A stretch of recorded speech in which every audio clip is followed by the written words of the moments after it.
MTV news Kannada ವಾಹಿನಿಗೆ ಸ್ವಾಗತ.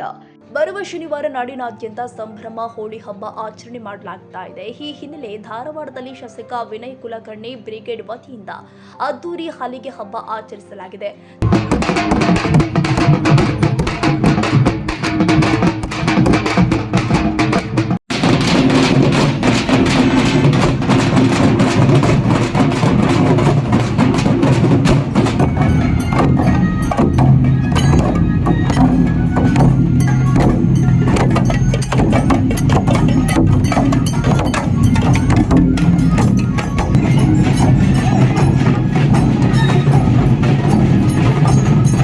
ಧಾರವಾಡದ ಕಡಪ ಮೈದಾನದಿಂದ ಈ ಹಲಿಗೆ ಹಬ್ಬಕ್ಕೆ ಶಾಸಕ ವಿನಯ್ ಕುಲಕರ್ಣಿ ಅವರ ಪತ್ನಿ ಶಿವಲೀಲಾ ಕುಲಕರ್ಣಿ ಅವರು ಸ್ವತಃ ಹಲಿಗೆ ಬಾರಿಸುವ ಮೂಲಕ ಚಾಲನೆ ಕೊಟ್ಟಿದ್ದಾರೆ. ಕಡಪ ಮೈದಾನದಿಂದ ಆರಂಭವಾದ ಹಲಿಗೆ ಹಬ್ಬದಲ್ಲಿ ಜಗಲಿಗೆ ಮೇಳದವರು, ಬೊಂಬೆ ಕುಣಿತದವರು ಸಹ ಪಾಲ್ಗೊಂಡಿದ್ರು. ಧಾರವಾಡದ ಅನೇಕ ಭಾಗಗಳ ಯುವಕರು ಹಲಿಗೆಗಳನ್ನು ಬಾರಿಸಿ ಖುಷಿಪಟ್ಟಿದ್ದಾರೆ.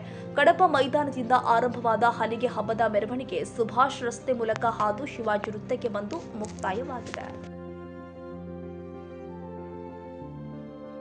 ತಾಜಾ ಸುದ್ದಿಗಾಗಿ ಎಂಟಿವಿ ನ್ಯೂಸ್ 24x7ಗೆ ಸಬ್ಸ್ಕ್ರೈಬ್ ಮಾಡಿ ಮತ್ತು ಬೆಲ್ ಐಕಾನ್ ಅನ್ನು ಒತ್ತಿ. ತಪ್ಪದೇ ಲಿಂಕ್ ಶೇರ್ ಮಾಡಿ.